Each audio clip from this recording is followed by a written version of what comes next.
Welcome to winter classes. और आज की क्लास में स्टार्ट करने वाले कक्षा 9वीं का पाठ तीसरा त्रिभुज प्रश्न संग्रह 3.5।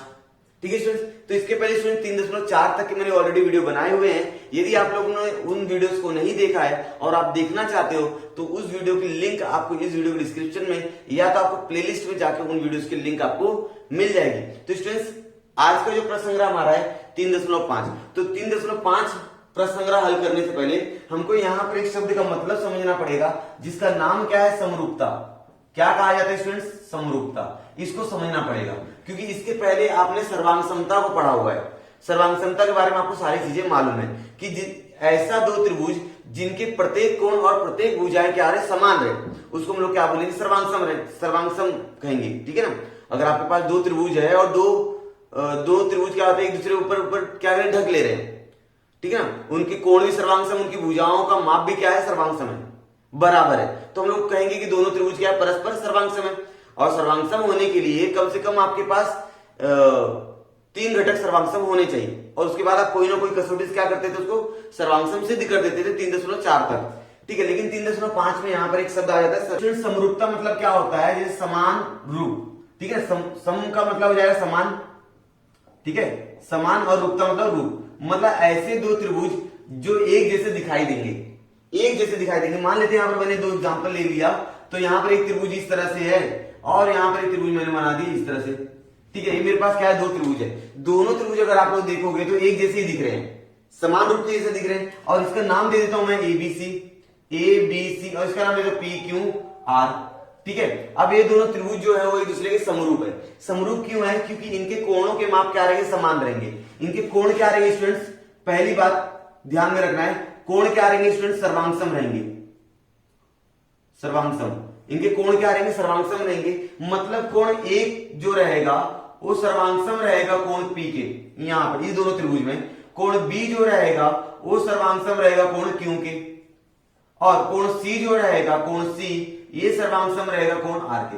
मतलब यहां तक आपको समझ में आ गया कि सर्वांगसम समरूप होने के लिए उस त्रिभुज के प्रत्येक कोण क्या होना चाहिए, समान होने चाहिए, अर्थात सर्वांगसम होने चाहिए। अब बात आती है भुजाओं का क्या होगा। तो जो भुजाएं होती है स्टूडेंट्स, जो भुजाएं होती है समान अनुपात में होती है। क्या होती है? समान अनुपात में होती है।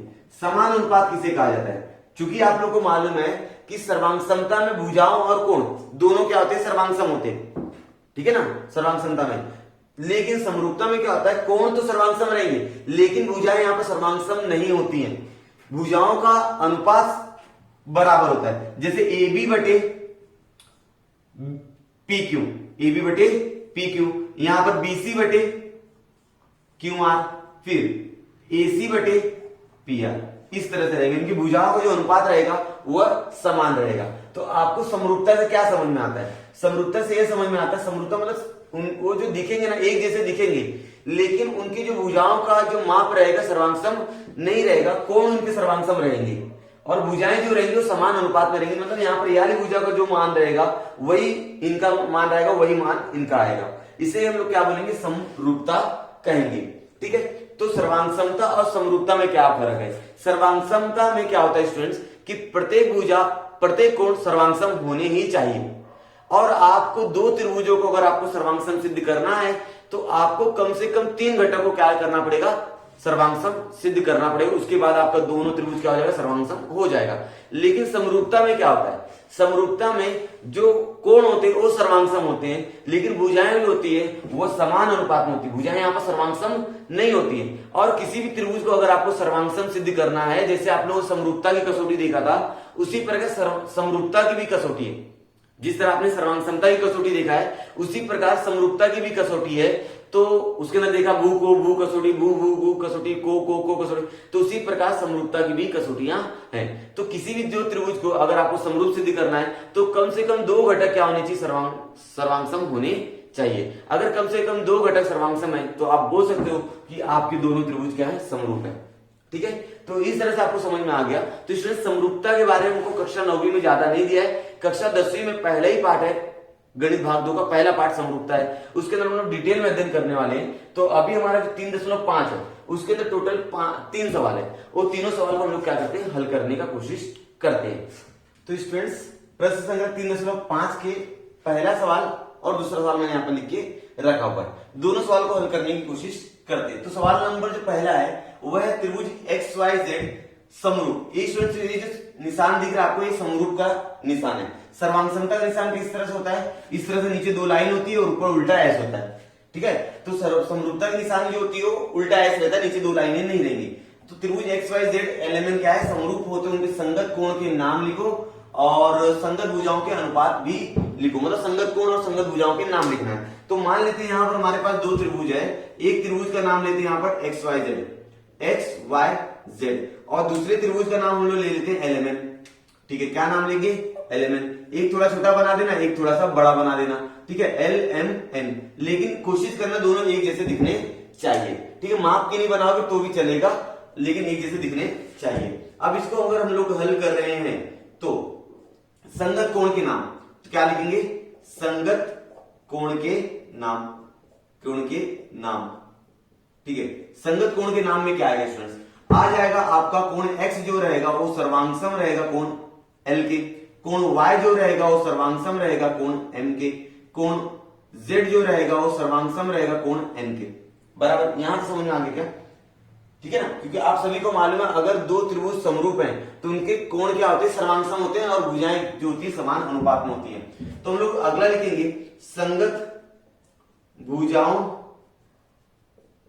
भुजाओं का के अनुपात, संगत भुजाओं के अनुपात। संगत भुजाओं के अनुपात में क्या आएगा स्टूडेंट्स, आ जाएगा आपका कि XY बटे LM, यहां का XY रहेगा तो यहां पर रहेगा LM, YZ बटे MN, YZ बटे MN और तीसरी भुजा रहेगी XZ बटे LN, ठीक है। इस तरह से हमारा पहले सवाल का आंसर हो गया। आपको संगत कोण और संगत भुजाएं जो थी उनका अनुपात लिखना था। सवाल नंबर 2 देख लीजिए आपके सामने। XYZ में आपके पास एक त्रिभुज है, XYZ नाम है जिसका, XYZ, ठीक है। यहां पर लिख दिया X, यहां पर Y, यहां पर Z। यहां पर XY का मान जो है 4 सेमी, तो मैंने आप लिख दिया 4 सेमी, बातें समझ में आ रही होगी। YZ का मान जो है 6 सेमी है, ठीक है, और XZ का मान जो है 5 सेमी, ठीक है। यहां तक समझा, ये आपका पहला त्रिभुज है। अब दूसरा त्रिभुज देख लीजिए कि यहां पर XYZ और PQR जो है वो दोनों क्या है, समरूप है। क्या बोल दिया भाई, दोनों त्रिभुज क्या है, समरूप है। समरूप का मतलब ये दोनों शर्तें लागू होंगी, ठीक है। तो यहां पर एक त्रिभुज बना दीजिए PQR, यहां पर मैंने एक त्रिभुज बना दिया जिसका नाम दे दिया PQR, जिसके अंदर आपको PQ का मान दिया है 8 सेमी, कितना दिया 8, और आपको याली भुजा और याली भुजा क्या करनी है, ज्ञात करनी है। तो क्या बोला, PQR की अन्य भुजाएं ज्ञात करो। PQR की अन्य भुजा मतलब QR और PR, ये आपको ज्ञात करना है। तो स्टूडेंट्स चूंकि यहां पर लिखा है कि त्रिभुज जो XYZ है, XYZ ये समरूप है, क्या है स्टूडेंट्स, समरूप है किसके, त्रिभुज PQR के, ये दोनों एक दूसरे से समरूप है। जब समरूप है तो इनकी भुजाएं समान अनुपात में रहेंगी, तो हम लोग लिखेंगे XY बटे PQ बराबर YZ बटे QR बराबर XZ बटे PR, XZ बटे PR। क्या लिखेंगे, समरूप त्रिभुज की संगत भुजाएं समान अनुपात में होती हैं। समरूप त्रिभुज की संगत भुजाएं क्या होती है, समान अनुपात। अब सबका मान रख दीजिए और आंसर लाने का प्रयास कीजिए। 4 PQ का मान है 8 बराबर YZ का मान है 6, इसका मान मालूम नहीं है, किसका, QR का मान मालूम नहीं है, और XZ का मान हमारे पास 5 है और PR का मान मुझे मालूम नहीं है। तो स्टूडेंट्स क्या करूंगा, पहले ये दोनों को लेता हूं और मैं इनका तिरक गुणा करता हूं, ठीक है। तो मान आ जाए QR का, फिर मैं इसको इसके साथ ले लूंगा, तो 4 बटे 8, इसलिए 4 बटे 8 बराबर 6 बटे QR।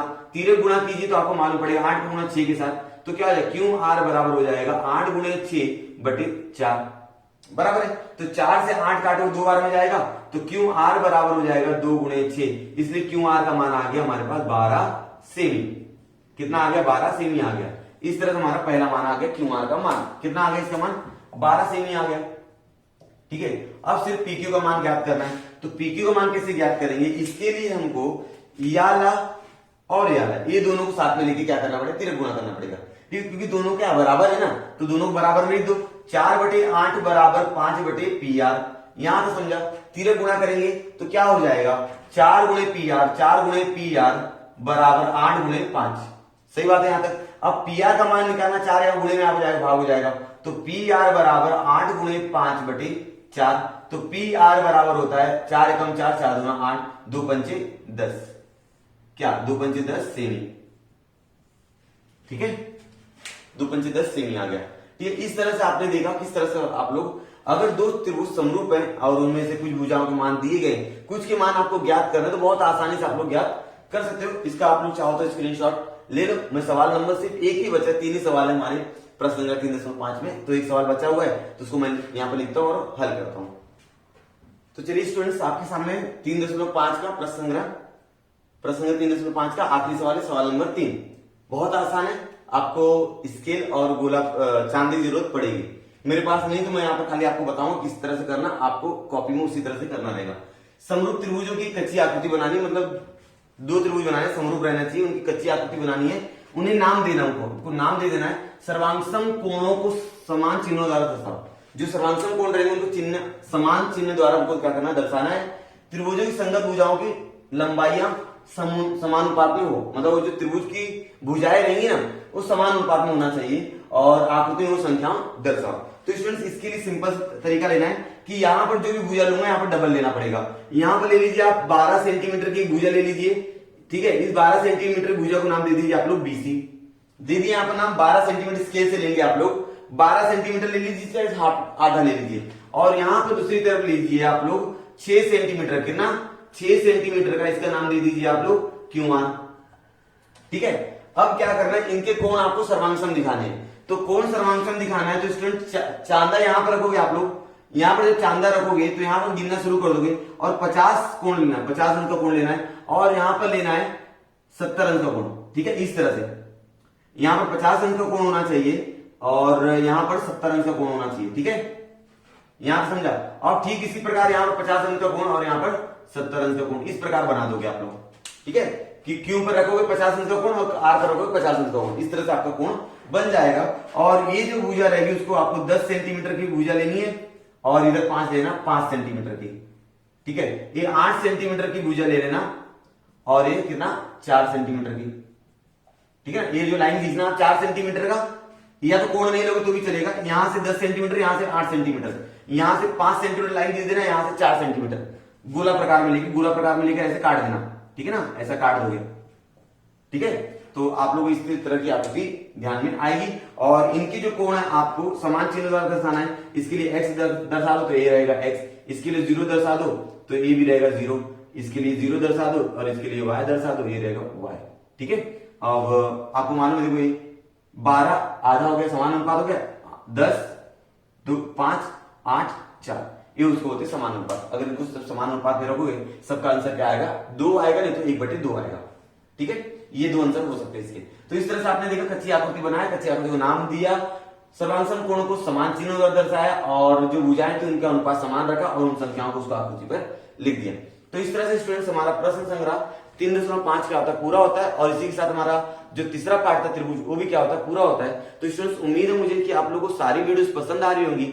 यदि आपको सारी वीडियोस पसंद आ रही है तो आप लोग वीडियो को लाइक कीजिए, अपने दोस्तों के साथ शेयर कीजिए। यदि आप लोगों ने चैनल को अभी तक सब्सक्राइब नहीं किया तो प्लीज चैनल को सब्सक्राइब कर दीजिए। उसके बाजू में जो बेल आइकन है इसको प्रेस करके ऑल कर दीजिए, ताकि जब भी मैं गणित की नई वीडियो अपलोड करूं सबसे पहले नोटिफिकेशन आपको मिले और आप सारी वीडियोस को देख पाओ।